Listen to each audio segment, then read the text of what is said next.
vai mandar para o Estéreo? Os oficiais do presbitério e os pastores. Ele vai mandar para cá. Os pastores. Então eu mando para você.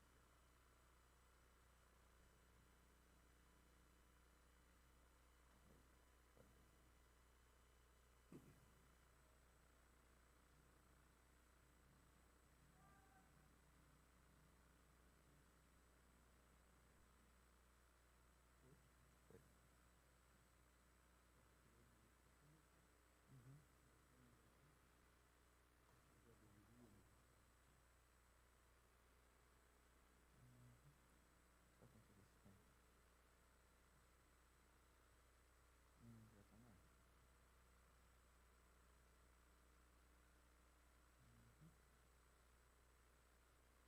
Já tá na hora. Está no ar? É só para logotipo, né? Não, não é.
Não, deu para sem problema.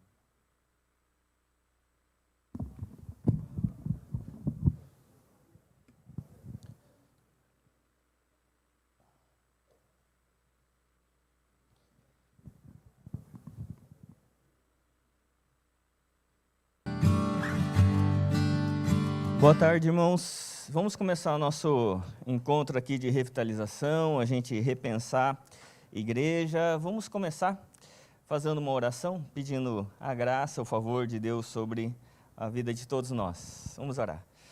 Pai Santo, Deus querido, nós queremos bendizer o Teu nome, engrandecer, ó Deus, a Ti como Senhor da igreja, e queremos, ó Deus, sempre nos preparar mais e melhor, a fim de servirmos ao Senhor com toda a disposição, com todo o nosso coração, a fim de que possamos sempre, ó Deus, nos achar como igrejas fiéis ao Senhor, à missão que o Senhor tem, para que dessa forma o Teu nome seja bendito na terra e pessoas sejam salvas, redimidas para o louvor do Teu nome. É o que nós pedimos em nome de Jesus. Amém. Amém. Bom, irmãos, primeiro, obrigado a todos que vieram, a todos que estão acompanhando.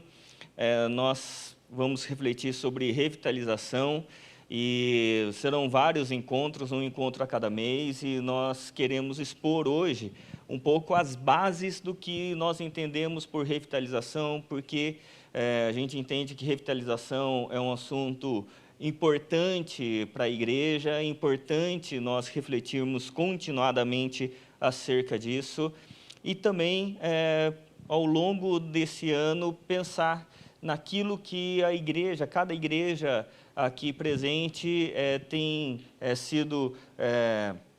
ido bem, o que cada item, cada igreja tem que repensar algumas ações. Então, revitalização é a mesma igreja, mas com novas práticas para um novo tempo. Então, nós vamos caminhar aqui só para saber como é que vão ser as nossas conversas. As nossas conversas aqui vai durar em torno de 1 hora, 1h05, 1h10 no máximo. Vou tentar nos adequar aqui ao tempo. Depois eu vou abrir para perguntas, algumas questões. Aí a gente vai ter um intervalo. E, no caso aqui da ITA, aí a gente conversa, vai ter um tempo somente com o pessoal da ITA, pensando no contexto da ITA. Pois bem, vamos lá. Vamos abrir primeiramente a palavra do Senhor em 1 Tessalonicenses, capítulo 1, versos 2 e 3. 1 Tessalonicenses 1, versos 2 e 3. A palavra do Senhor vai nos dizer assim: sempre damos graças a Deus por todos vocês, fazendo menção de vocês em nossas orações, e sem cessar, lembrando-nos diante do nosso Deus e Pai, da operosidade da fé que vocês têm, da dedicação do amor de vocês e da firmeza da esperança que têm em nosso Senhor Jesus Cristo. Amém. Se a gente for pensar numa igreja mais próxima daquilo que a gente chamaria de igreja modelo, uma igreja para a gente se espelhar, essa igreja é a igreja de Tessalônica. Porque o próprio Paulo vai dizer que essa igreja era modelo para todos os crentes. Mas é interessante que essa igreja, quando Paulo escreve para ela, Paulo não vai enaltecer somente aquilo que a igreja fazia, mas os conteúdos do coração dessa igreja. Ele vai dizer que essa igreja, no verso 3, que ele lembra dessa igreja da operosidade da fé, da dedicação, ou em outras versões, da abnegação do amor e da firmeza da esperança. Então, o que fazia essa igreja ser uma igreja diferente das igrejas da sua época, e os irmãos já leram todas as cartas, nós vemos, às vezes, Paulo fazendo duras críticas a algumas igrejas, mas a essa ele começa com um elogio extraordinário, chamando essa igreja de uma igreja modelo. Porque essa igreja, ela tinha as coisas mais importantes da fé, que é ter a fé, a esperança e o amor. Essa tríade de fé, esperança e amor fazia parte do coração dessa igreja. E tudo que eles faziam era consequência disso. Tudo que eles promoviam era consequência do fato deles terem fé, esperança e amor. A fé produzia trabalho. Vai falar da operosidade da fé. Era uma igreja que trabalhava e trabalhava muito. Mas não trabalhava por causa de um ativismo, trabalhava por causa da fé, porque a fé era prática. Vai falar da dedicação ou da abnegação do amor. E vai falar da firmeza da esperança. E se os irmãos quiserem se aprofundar um pouco mais na igreja de Tessalônica, depois eu indico os irmãos lerem Atos capítulo 17. Porque vai ser a ocasião da plantação dessa igreja por Paulo. Porque Paulo, ele tinha ido para Filipos, ele tinha sido preso. Naquela cena que ele com Silas estão presos, eles começam a orar e louvar o Senhor, e tem aquele terremoto na prisão, em Atos 16. Depois, eles saem lá de Filipos, eles passam por Anfípolis, Apolônia e chegam a Tessalônica. Em Tessalônica, eles começam a pregar o evangelho numa sinagoga judaica, e por 3 sábados, apenas 3 sábados, ele prega ali em Tessalônica, só que acontece um problema. Os judeus, movidos pela malandragem, vai dizer ali em Atos 17, vão contratar homens maus, dentre a malandragem, e vão formar uma turba, uma bagunça na cidade. Invadem a casa de Jason, que era parente de Paulo, e trazem Paulo e Silas para a praça da cidade, e diz que os homens que têm transtornado o mundo também chegaram a Tessalônica. E aí Paulo e Silas precisam fugir, e eles vão depois para Bereia e Atenas.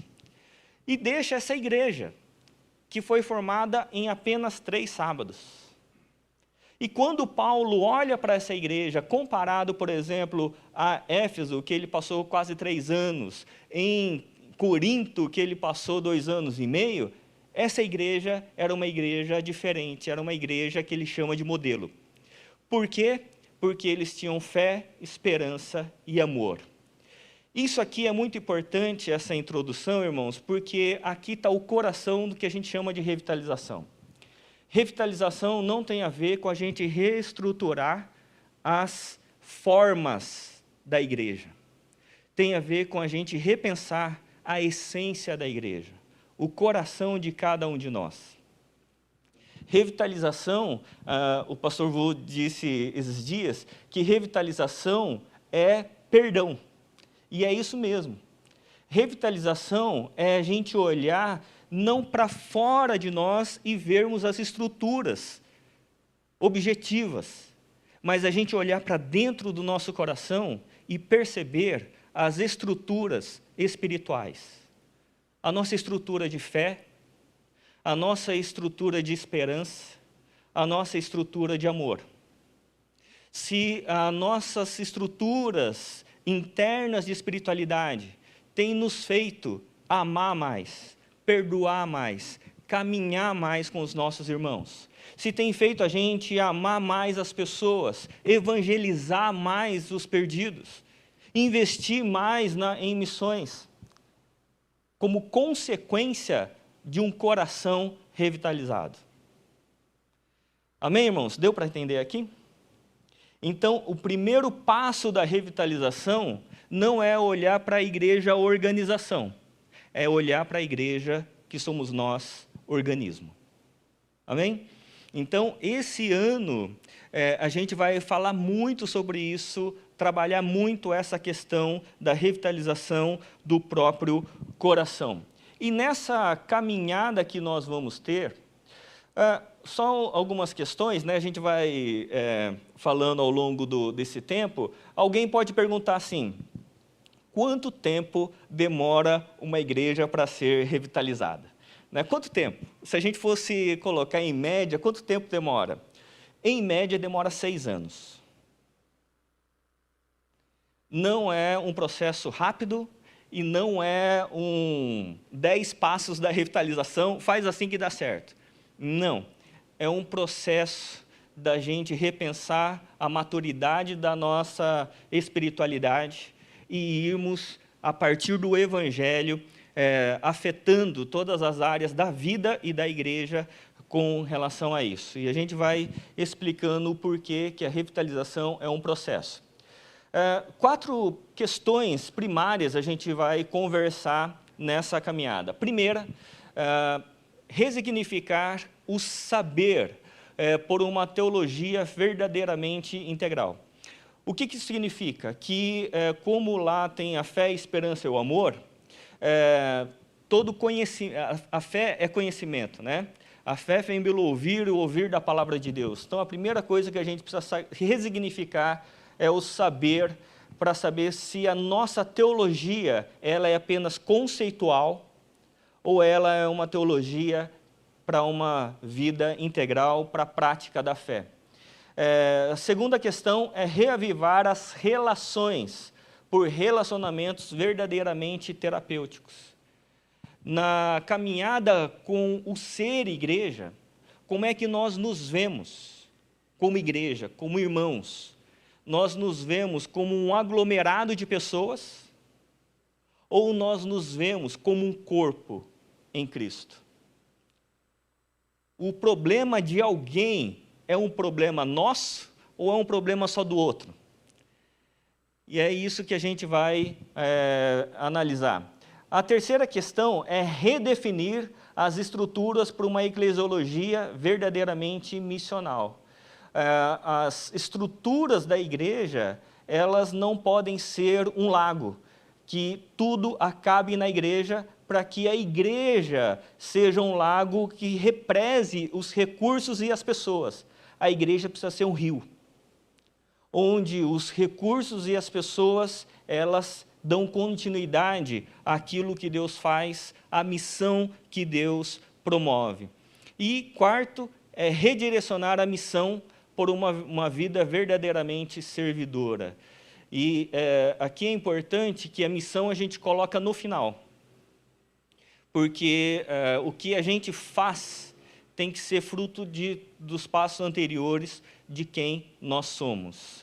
Então, é isso que a gente acha importante a gente conceituar.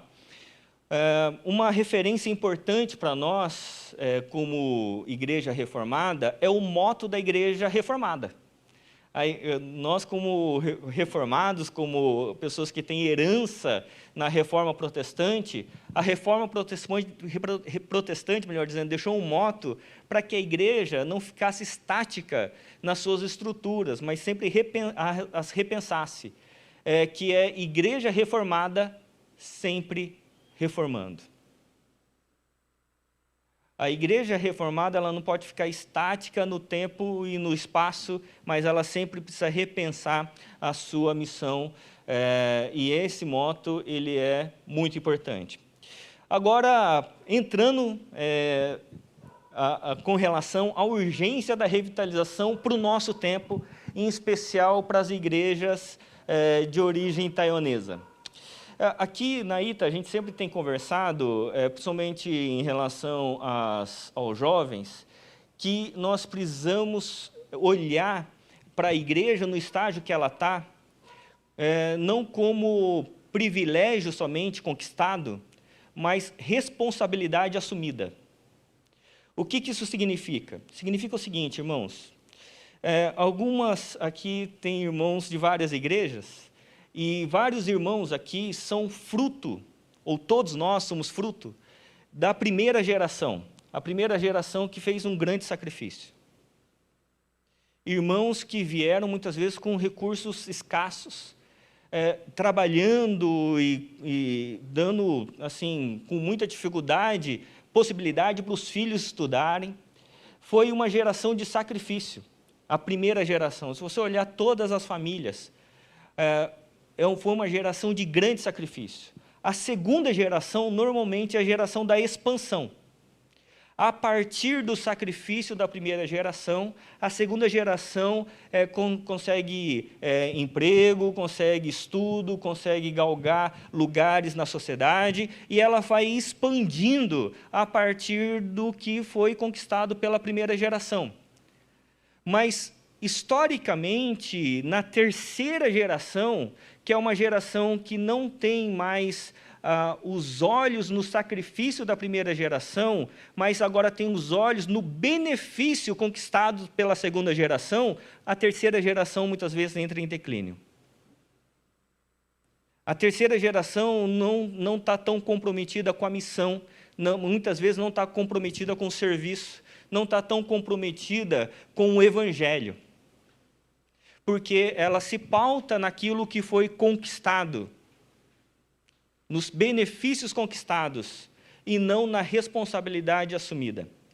Então, uma das coisas que a gente precisa entender, que quanto maior o privilégio, maior a responsabilidade. E a terceira geração das nossas igrejas, elas precisam entender, que agora ela tem uma responsabilidade maior do que a primeira e maior que a da segunda. Porque a estrada já foi pavimentada. Agora nós precisamos dar continuidade ao desenvolvimento, à questão da igreja como missão. Porque senão a gente começa a entrar em declínio. E aí você pode perguntar, mas de onde eu estou tirando isso? Da Bíblia. A Bíblia nos mostra isso. Há um problema na terceira geração, em grande parte da caminhada bíblica.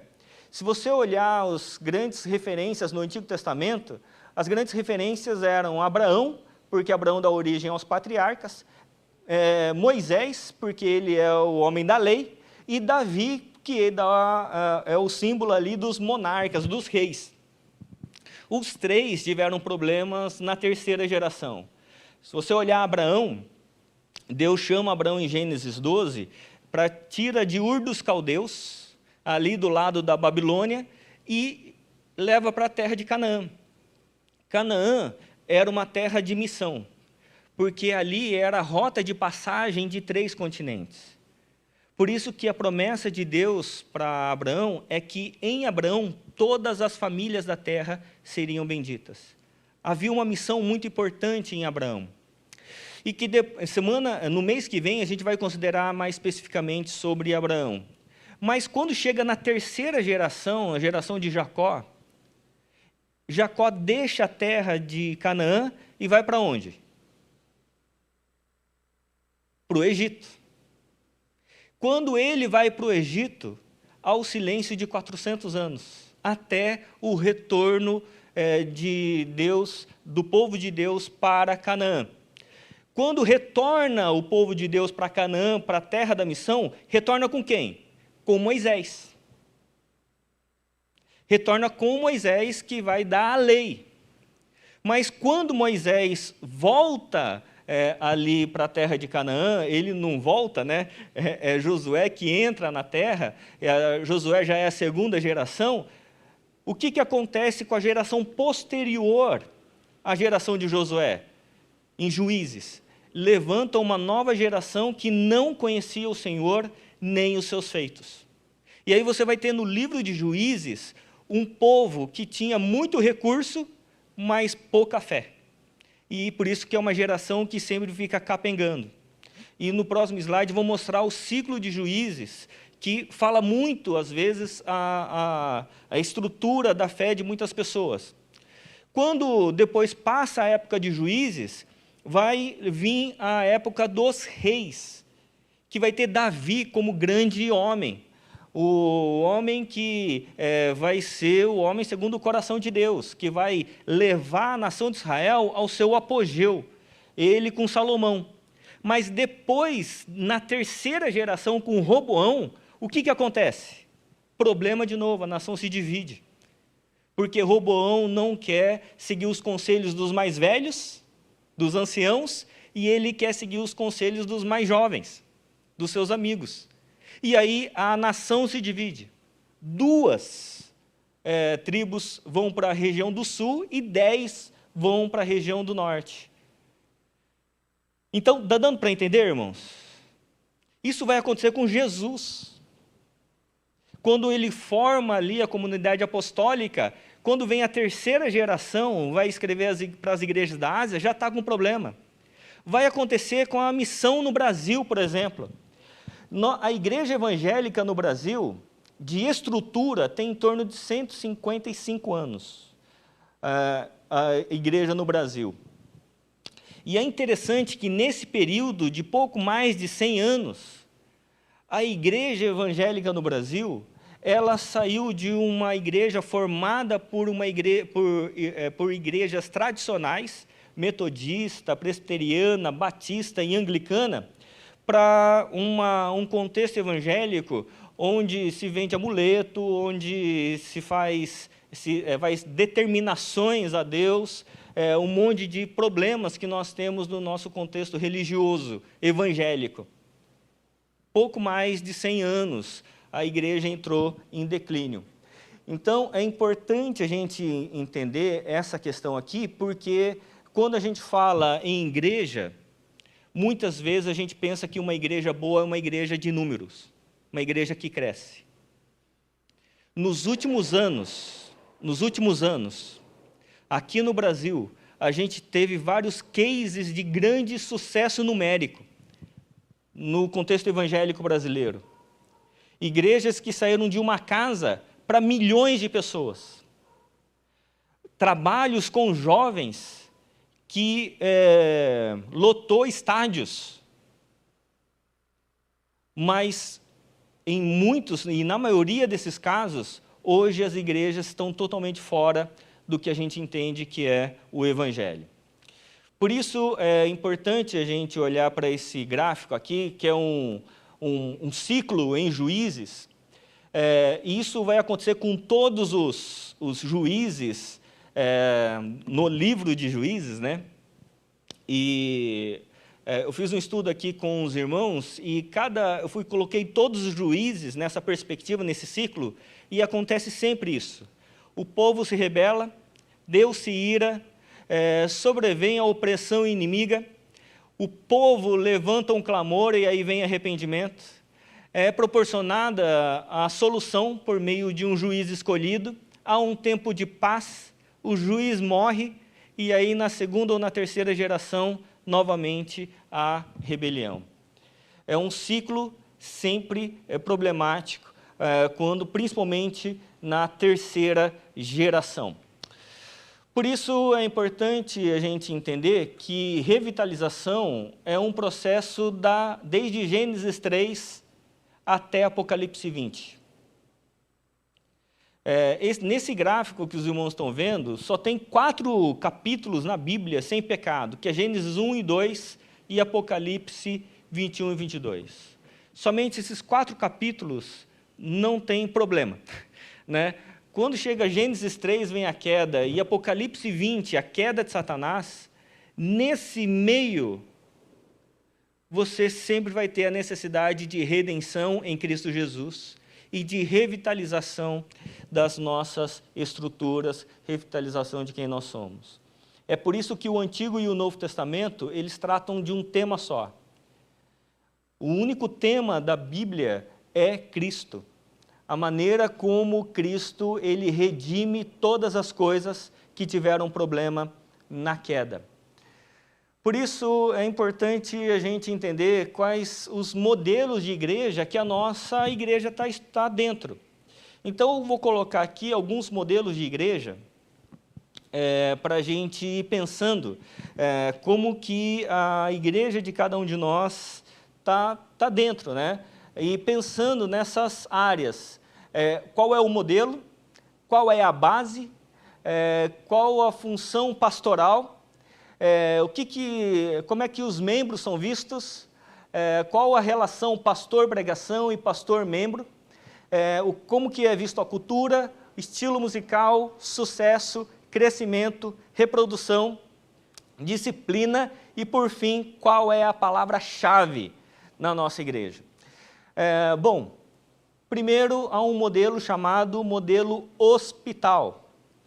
Esse modelo hospital, normalmente, são as igrejas de até 450, 500 membros e, basicamente, as igrejas mais tradicionais. É um modelo chamado hospital. Esses slides que eu estou passando, todos estarão disponíveis aos irmãos ao final da palestra. Tá bom? Eu vou mandar para o grupo do presbitério, e se alguém aqui ou estiver assistindo não tiver não tiver inserido nesses grupos, depois entre em contato comigo que eu envio, tá bom? O primeiro modelo é o modelo hospital, que a base é a tradição. Sempre a tradição é quem comanda. O pastor é visto como capelão. Sabe o que é um pastor capelão? Quem sabe? Um capelão. Oi? Quem falou? Como é que é um pastor capelão? É um pastor que está lá, né, que atende as pessoas, mas ele não pode dar muita opinião para mudar, não. Ele tem que manter ali, fazer a capelania ali do lugar. Se ele começar a mexer em alguma coisa, o pessoal fica ouriçado. Então, é o pastor capelão. Os membros são vistos como plateia ou pacientes. Muitas vezes, nessa relação, a igreja ela é uma plateia que fica vendo, hoje a pregação do pastor foi bom, hoje mais ou menos, né? Ou como pacientes. Essa é a relação com os membros, mas nunca um comprometimento mesmo no serviço. Eles são uma plateia de domingo. A relação pastor-pregação nesse modelo de igreja é consolar, é atender a comunidade local. A relação pastor-membro é de visitação. Hoje nem usa mais visitação, mensagem de WhatsApp, né? Mandar uma mensagem, né? É mais isso. A cultura é uma inimiga. Como aquela relação igreja e mundo, né? A cultura sempre vista como uma inimiga. O estilo musical, muitas vezes, é do século XVII ao século XIX. Sucesso é bem-estar. A igreja está sem problema, está em paz, tranquila, é o bem-estar de todas as pessoas. O crescimento, melhor dizendo, é biológico. Assim, a gente tem visto um crescimento biológico em todas as igrejas, né, na época da pandemia. Né, muitas igrejas que estavam com problema com o berçário, o que a gente vai fazer com o berçário agora? Né? Será que a gente desativa? O pessoal não estava tendo filho? Na época da pandemia agora, a gente tem que repensar os berçários, porque muita criança vindo. Né? Então, o crescimento da igreja é biológico. Se a taxa de natalidade cai, muitas vezes o tamanho das igrejas cai também. A reprodução, a formação de novas igrejas é por posto de saúde. Como é que funciona isso? Um irmão muda daqui com a família para o interior de São Paulo. Então, como é que a gente faz para assistir esse irmão lá? A gente faz um posto de saúde. Então, vai um pastor ou um presbítero, dá uma assistência, fazer um culto lá de vez em quando, esse irmão começa a chamar outras pessoas, os vizinhos, e aí forma uma congregação. E aí nasce uma igreja lá. Mas é por migração e por assistência, estilo posto de saúde. A disciplina, muitas vezes, é a eutanásia. A disciplina mata a pessoa. E a palavra-chave é manutenção. Mas há um outro modelo de igreja, além dessa igreja hospital, que é uma igreja mais voltada à tradição, que é o modelo empresa, que são as novas igrejas chamadas de igrejas emergentes. Essas igrejas, o modelo dela, a base, é a sociedade de consumo. Ou seja, essa igreja é o que muitas vezes aqui no Brasil deu espaço à teologia da prosperidade.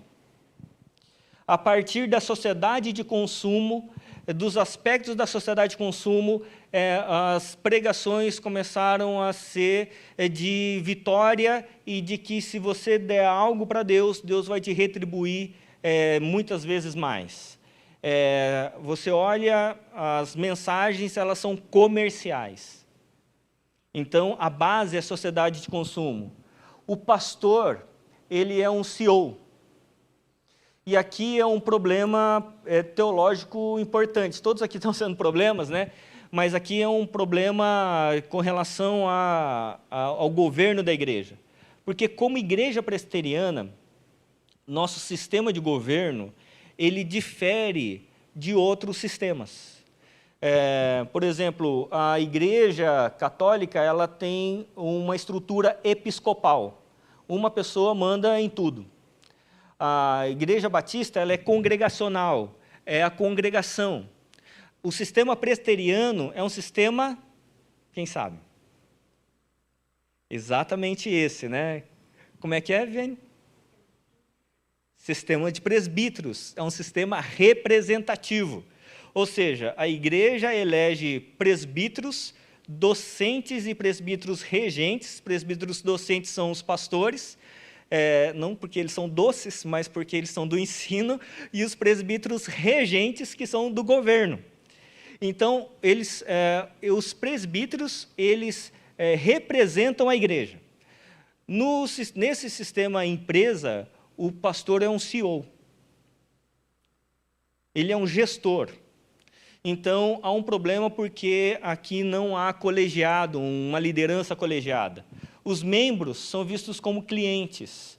É ofertado uma mensagem ou uma ação conforme a ação, o gosto do cliente.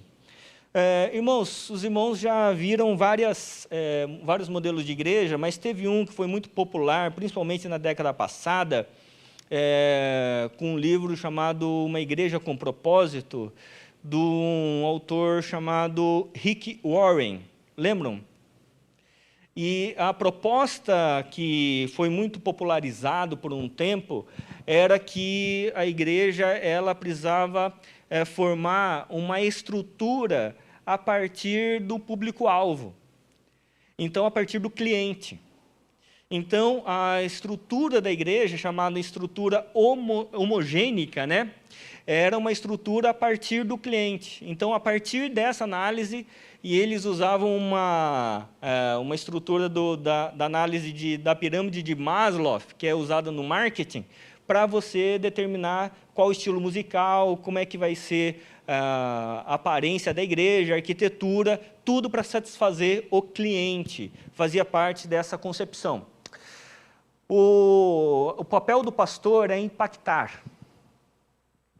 O papel do pastor é dar aquela palavra de impacto. E aqui, muitas vezes, os pastores deixaram de ser o pastor do ensino para ser o pastor do entretenimento. De nada contra, né? Mas de contar piada no púlpito, né? De fazer algum tipo de entretenimento para a congregação, para a plateia. Então, porque o papel do pastor era sempre impactar. O papel do pastor membro é culto-evento. Até mês passado, eu estava fazendo parte do corpo pastoral da Igreja Casa da Rocha, que ela vem desse modelo, e a minha função lá, com a formação de uma escola teológica, é repensar, revitalizar a igreja para uma estrutura mais reformada. Mas era interessante, quando eu cheguei lá, e era uma estrutura bem assim, culto-evento, e era uma igreja de mais de 2.500 membros, e uma pessoa pediu para fazer o casamento, né? Falou assim, vamos marcar uma conversa, faço, né? Aí a pessoa chegou, eu comecei a conversar com ela, falou assim, então, hoje quer fazer o casamento? E eu nunca tinha visto a pessoa, né, o casal, falou assim, legal, vocês são de qual igreja? Falou, não, a gente é daqui mesmo. Falou assim, que bom, vocês, quanto tempo vocês são membros? São novos? Não, faz 4 anos que nós somos membros aqui. Falei assim, nossa, vocês vêm todo domingo? Sim, quase todo domingo a gente está aqui. E eu não tinha visto esse casal. Porque era uma igreja muito grande. É uma igreja culto-evento, que não tem relacionamento. Está dando para entender, irmãos? Então, os membros chegavam aos pastores só quando precisava de algum evento. Precisava batizar o filho, precisava fazer o casamento, fazer um velório. É só nessas ocasiões. Então, a relação é culto-evento. A cultura, nesses lugares, é um aliado. Eles usam muito as questões da cultura para atrair as pessoas. O estilo musical é pop gospel. O sucesso é contabilizado em números, o crescimento é um inchaço, porque a gente sempre diz que em muitas igrejas a porta da frente é larga, da mesma forma como a porta dos fundos. Né? Entra muita gente, mas sai muita gente e nem dá para se contabilizar membros, aliás. A reprodução é por franquia, e a franquia mesmo, né? Sistema de franquia corporativa, a disciplina inexistente e a palavra-chave satisfação. Pois bem, face ao modelo hospital, muito voltado, às vezes, para a igreja tradicional, e para a igreja empresa, que hoje a grande maioria das igrejas nascentes no nosso país, qual modelo nessas chaves a gente quer pensar? Numa igreja revitalizada, onde a base não é nem a tradição, nem a sociedade de consumo, é a natureza da igreja. Qual é a natureza da igreja? Qual é a função do pastor? É ser um mentor. Os membros, discípulos, pastor, pregação, é equipar as pessoas, equipar os membros para a missão. A relação pastor-membro nesse sistema de discipulado é um ensino para a vida, para todas as áreas da existência e não só para a questão religiosa. A cultura é um perigo, mas também é uma oportunidade. E a gente precisa analisar essas questões. O estilo musical é sensível à cultura, o sucesso é maturidade, não é nem bem-estar e nem só números, é maturidade. É maturidade de fé, maturidade de relacionamento, maturidade profissional, maturidade de serviço, é maturidade. o crescimento é integral em todas as áreas, a reprodução é por emancipação, como você tem filhos que são emancipados e vão multiplicando. A disciplina é restauração e a palavra-chave é missão. Então, essas questões são bastante importantes para a gente ir mensurando onde está localizada a nossa igreja, né, para a gente saber se nós precisamos de revitalização ou não, ou não precisamos. Eu quero mostrar, e cada conversa nós vamos mostrar alguns textos, mas talvez o principal livro que eu vá usar nessas conversas é esse aqui. Alguém conhece esse livro? Igreja Centrada? Só o pastor Daniel Yoshimoto? Só? Bom, o Timothy Keller é um pastor presbiteriano em Nova York. Ele plantou uma igreja em Manhattan, num lugar cético, num dos lugares mais difíceis de se plantar uma igreja. E ele plantou uma igreja lá em Manhattan, e ele tem sido um homem muito usado por Deus na plantação e na revitalização de igrejas, em repensar a igreja. E ele coloca, nesse livro, tem vários livros dele, eu acho que o Tim Keller todo mundo já ouviu falar, né? Mas nessa obra ele pensa a igreja, como que ele estrutura a igreja dele. E ele coloca 3 situações que a igreja precisa pensar: evangelho, a cidade e o movimento. Por quê? Porque ele vai falar assim, olha, tudo nasce do evangelho. O evangelho é que vai jogar luz ao coração individual e vai jogar luz às estruturas constituídas da igreja. É o evangelho que vai fazer isso. Mas também a gente precisa saber onde nós estamos, qual é o local onde nós estamos, onde Deus nos colocou e o que nós precisamos fazer, a cidade, qual é o lugar, quais são os desafios do nosso contexto. Se, por exemplo, a sua igreja for abduzida, né, de onde estiver, vai fazer alguma diferença?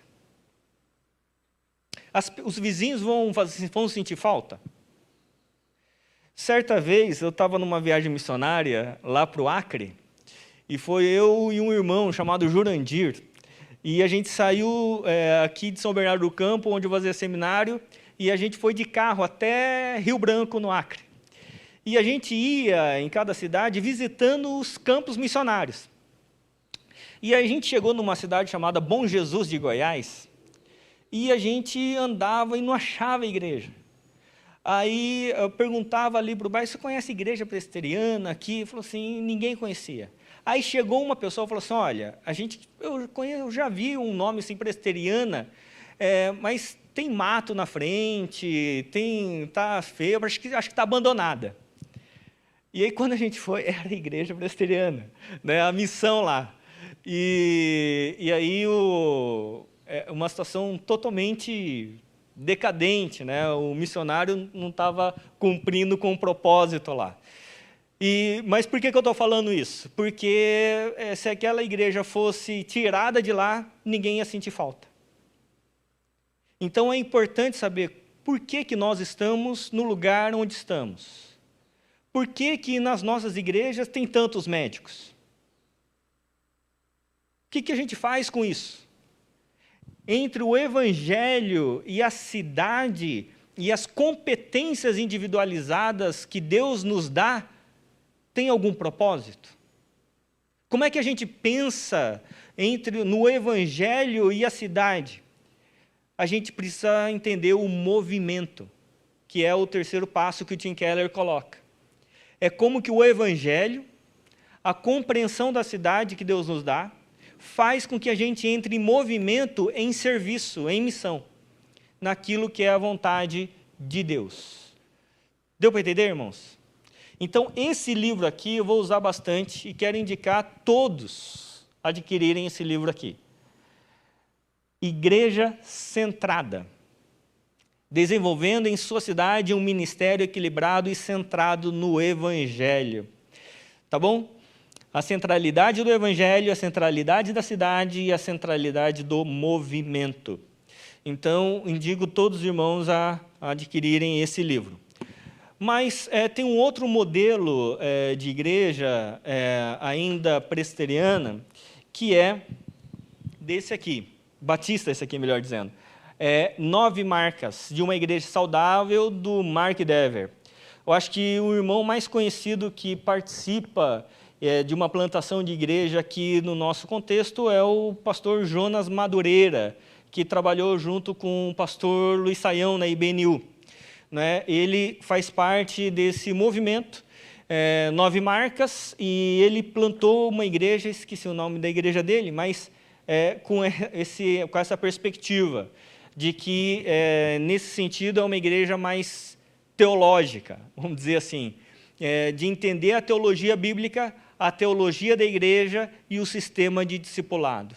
Não é tanto um movimento para fora, como é o movimento do Tim Keller, mas é um movimento para dentro, no sistema de discipulado e de evangelização pessoal.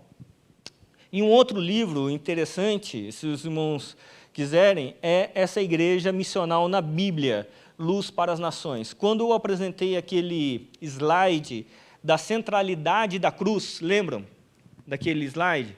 O Michael Gorin, ele vai analisar em cada época como que a igreja ela foi sendo formada por Deus, tanto no Antigo quanto no Novo Testamento, na centralidade de Cristo, né? Tanto no Antigo quanto no Novo Testamento. Essa é uma obra muito interessante para aqueles que gostam de teologia bíblica. Então, à medida que a gente for caminhando, eu vou apresentando outras literaturas. Por isso, eu quero agora ler o restante do texto de 1 Tessalonicenses, que eu li o texto os versos 2 e 3, e agora eu quero ler o verso 7 e 8. Vou ler a partir do verso 4, ali está o 7 e 8, mas vou ler a partir do verso 4. Sabemos, irmãos amados por Deus, que Ele os escolheu, porque o nosso Evangelho não chegou a vocês somente em palavra, mas também em poder no Espírito Santo e em plena convicção. E vocês sabem muito bem qual foi o nosso modo de agir entre vocês, para o próprio bem de vocês. E vocês se tornaram nossos imitadores e do Senhor, recebendo a palavra com a alegria que vem do Espírito Santo, apesar dos muitos sofrimentos.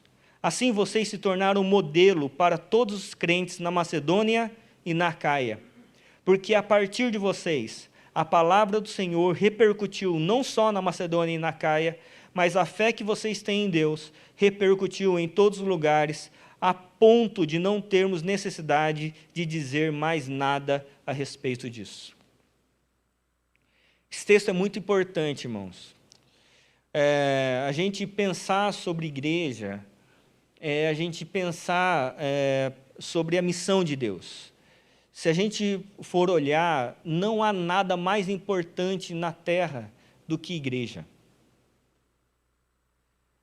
Deixa eu repetir. Não há nada mais importante na terra do que igreja. Porque a igreja é o propósito de Deus desde o Éden. Ao longo de toda a Bíblia, Deus está formando um povo para si, chamada igreja. A ponto de, em Efésios capítulo 1, nos últimos versos, a Bíblia dizer que Deus deu Cristo a nós, a igreja. Então, quando a gente começa a pensar sobre igreja, a gente não está pensando somente na organização, a maneira como nós nos organizamos. A gente não está pensando só sobre a nossa história. A gente está pensando sobre a missão de Deus. O propósito pela qual Cristo deu a sua vida por nós. O propósito pelo qual Deus nos ama e quer nos constituir um povo para si. Então, igreja não é um projeto humano, é um projeto divino. Que todos nós temos o privilégio e, ao mesmo tempo, a responsabilidade de fazermos parte,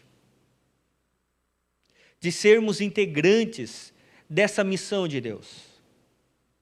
Então, muitas vezes, o que acontece, e é uma luta para todos nós, e todas as igrejas, a gente precisa começar cada vez mais a refletir sobre isso, é como que os nossos jovens olham para a missão de Deus. Como que a gente olha para a igreja?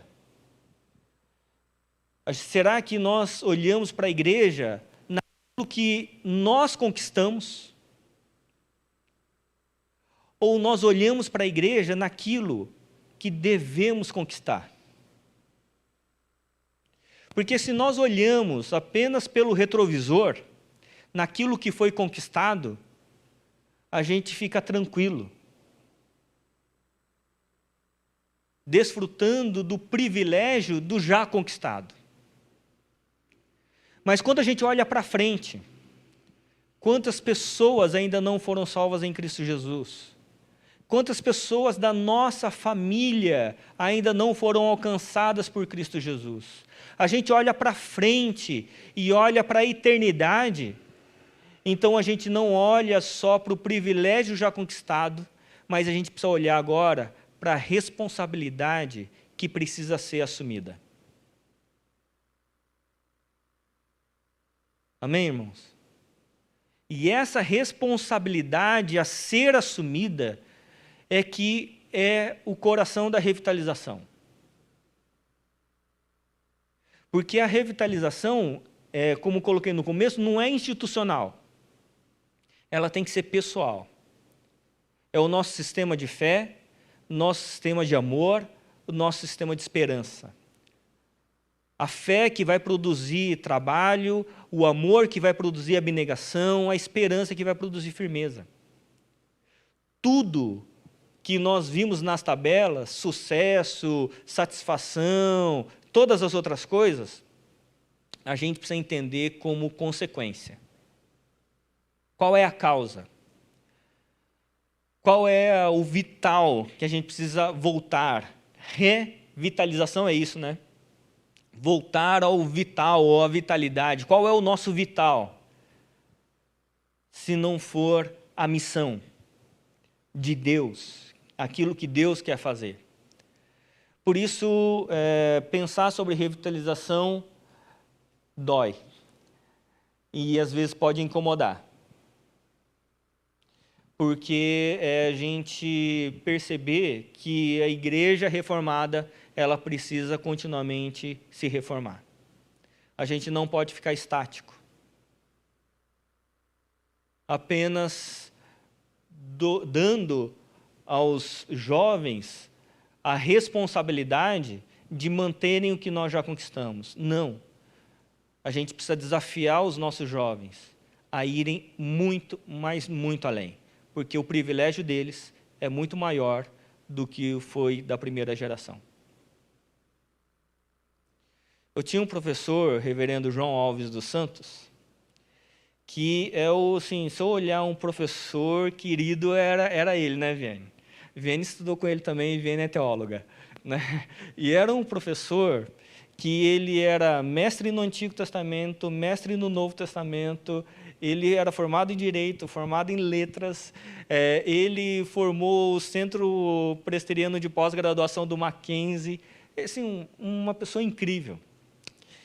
E a gente tinha aula com ele e a gente falava assim, nossa, que coisa incrível, as aulas dele eram assim, impressionantes. E aí ele sempre falava que ele chegou aonde ele chegou porque ele esteve sobre os ombros de gigantes. Ele estudou nos ombros de muitas pessoas.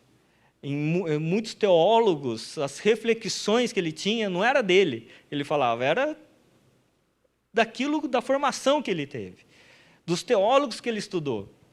E aí ele colocava que a gente tinha a responsabilidade de ir muito além. Porque ele foi dentro das limitações dele. E agora a gente tinha que ir além, porque muitas das limitações dele nós não temos na nossa época. Então a gente tinha que ir muito além. Quando a gente olha para as igrejas, cada uma das nossas igrejas, os mais novos podem olhar e falar assim, nossa, que legal, a igreja aqui tem até ar-condicionado.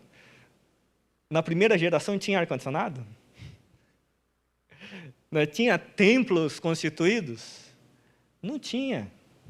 Era, contudo, muita dificuldade. Então, a responsabilidade agora nossa é menor ou maior? É maior. É por isso que a gente precisa tirar os olhos dos privilégios conquistados e começar a olhar para a responsabilidade que precisa ser assumida. E que não é uma responsabilidade em relação à organização igreja. É uma responsabilidade com relação à missão de Deus. É uma responsabilidade com relação à fé. A nossa fé em Cristo Jesus, que nos salvou, que deu a vida por nós. É uma responsabilidade com relação ao amor. Um amor que faz a gente transcender as nossas necessidades e olhar para as necessidades da nossa época. É uma esperança que, embora a gente enfrente tempo mau, nos faz firmes. A firmeza da esperança. E isso é revitalização. É a gente perceber que temos muito a fazer. E por isso não podemos ficar parados. Temos muito a realizar. E Deus tem nos dado as condições necessárias para todas as igrejas. Finalizo falando de um presbítero. Presbítero que eu já falei algumas vezes aqui na ITA. Presbítero Odilon. Não sei se os irmãos lembram aqui, talvez da ITA os irmãos lembram. Presbítero Odilon foi um presbítero que veio de uma cidade pequenininha, chamada Braúna, no interior de São Paulo, e ele foi presbítero da primeira igreja de Guarulhos. E no meu último ano de seminário, eu tive o privilégio de trabalhar nessa igreja aos domingos. E era uma igreja assim muito querida, e eu trabalhava na escola dominical pela manhã, fazia visitas com o filho do presbítero Odilon, o presbítero Jurandir, visitava comigo, que era o mesmo da missão. E no final da tarde eu ia conversar com o presbítero Odilon. E a gente conversava sobre igreja, assim, sobre a Bíblia, e ele tinha uma memória incrível. E era um presbítero, assim, eu me sentia muito bem ao lado dele, porque ele era menor que eu, assim, né? Ele era pequenininho, assim. Mas ele era um gigante. Ele, quando estava lá, ele tinha 94 anos.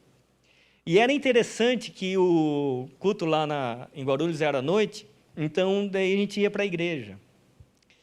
E o presbítero, um homem apaixonado por Jesus, que amava a missão, quando alguém estava meio vacilante, uma vez a gente estava chegando na igreja, tinha um deputado federal na igreja, e ele achava que o deputado não estava muito firme com Jesus, e ele falou assim, você precisa agarrar com Jesus. Não pode ficar agarrado com política, tem que agarrar com Jesus. Né? E ele falou assim, o presbítero, sim, senhor, eu não vou agarrar com Jesus. Né? E era interessante, e por que eu estou lembrando do presbítero Odilon? Porque era um homem quase que iletrado. Mas a igreja de Guarulhos foi formada pelas visitas dele. Ele era um homem simples, mas ele visitava todas as pessoas. Ele era aquele que ia evangelizar. Ele era o homem que chamava outras pessoas para plantar a igreja. Dessa igreja, surgiu a segunda, a terceira, a quarta e a quinta igreja de Guarulhos. Desse homem surgiram 3 pastores, entre filhos e netos. O reverendo João Alves dos Santos, que eu falei para vocês, era filho do presbítero Odilon. Um gigante de Deus, que amava Jesus e que nunca se apoiou nos nos privilégios que a igreja já havia conquistado, porque agora era uma igreja grande. E quando ele chegou, era só a família dele. Mas até o final da vida, ele faleceu no ano que eu estava lá, como seminarista. Ele sempre trabalhou na responsabilidade que a igreja precisava assumir.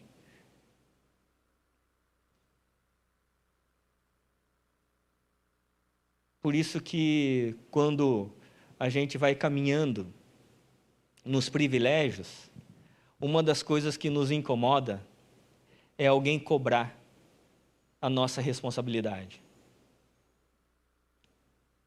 Mas nós precisamos ser homens e mulheres de Deus, com um coração de amor, e olhar para outra pessoa que está ao nosso lado e falar assim: meu irmão, minha irmã, agarra em Jesus. Não podemos ter uma vida mais ou menos com Jesus. Porque senão, na nossa terceira geração, a gente começa a entrar em declínio. Declínio espiritual e, por consequência, declínio de igrejas. E eu não preciso falar para os irmãos o que acontece com igrejas que perdem o foco de missão. Tanto aqui no Brasil, de igrejas que já foram muito grandes e hoje estão capengando, quanto na Europa. Chamada de na Europa, eles se autodenominam de uma época pós-cristã, onde igrejas hoje são estúdios musicais, são outras coisas que não têm a ver com a fé. Por isso, revitalização é um assunto urgente para nós. Amém, irmãos? Que Deus assim nos abençoe. Perguntas?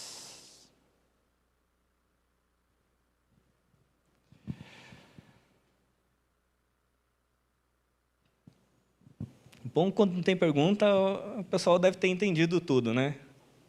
Ou nada. Como aplicar a revitalização na minha igreja? Talvez seja uma pergunta, né? Porque a gente falou várias coisas aqui, mas, afinal de contas, como aplica? Quando a gente vai passando esses assuntos, uma questão que a gente precisa estabelecer como igreja é qual seja a visão, a missão, os princípios e os nossos valores. Qual a nossa visão de igreja, a nossa missão como igreja local? E todas os ministérios e as ações da igreja, eles estarem unidos por essa visão, missão, princípios e valores. Normalmente, a gente estabelece isso no final do percurso do primeiro ano. Dessa caminhada da gente saber como ser igreja e o que a gente precisa reavaliar. E aí, cada conselho de igreja, não é só o pastor e não é o conselho da igreja, se reúne e estabelece qual é a visão, missão, os princípios, os valores, para a nova época. Então, como que a gente implanta isso na igreja? Primeiro, participando aqui, e depois conversando honestamente com cada conselho, cada igreja, conversando sobre como ser uma igreja revitalizada, né? Então, é uma época de oração, de conversa, de ministração, para a gente estabelecer qual é a nossa visão e missão. Para que, à medida que a gente chegue numa igreja, a gente saiba, fala, poxa, essa igreja reflete de fato a visão que ela tem sobre o Evangelho, sobre si mesma, sobre a missão que ela tem. Perguntas? Nenhuma?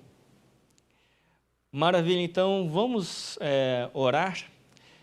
1h05, ó, eu falei que ia ser 1h05 a 1h10, né? Então, cumpri minha palavra aqui, tá bom? Vamos orar, eu pedi o pastor Vu nos dirigir a Deus numa oração.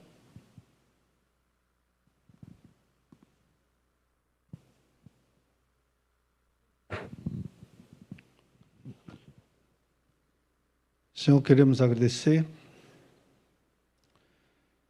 por ter nos escolhido para a vida e temos nos escolhido para a vida eterna. Sabemos que o seu propósito em nossos corações, todos nós conhecemos o seu propósito e, na verdade, sabemos qual é a nossa missão. Mas muitas vezes o seu chamado fica escondido no fundo de coração e o nosso ego sobressai e nós só vemos o nosso próprio umbigo e esquecemos da missão que o Senhor tem entregue em nossas mãos. Senhor, pedimos perdão pelo fracasso, pedimos perdão pela falta. Nós queremos dizer, Senhor, que nós queremos sim, de coração, revitar a igreja, mas revitando primeiro a cada um de nós. Recordar aquele momento que nós juramos de pé juntos de obedecer a Ti. Senhor, esteja com cada um que está aqui assistindo essa mensagem, que o Seu Santo Espírito esteja tocando e trabalhando, para incomodar, para forçar, para que nós possamos tomar posições, para que nós possamos tomar decisões, de começar por cada um de nós e fazer o melhor de cada um de nós pelo Teu reino, pela Tua igreja. Porque nós confiamos somente em Ti e entregamos tudo em Tuas mãos. Em nome do Senhor Jesus Cristo. Amém. Irmãos, os próximos encontros, está pequenininho, né? Mas, se eu não me engano, é dia 12 de março. É isso mesmo? Isso, 12 de março. E aí esses slides vão para os irmãos, estão todos os encontros aí, e os temas de cada encontro, tá bom?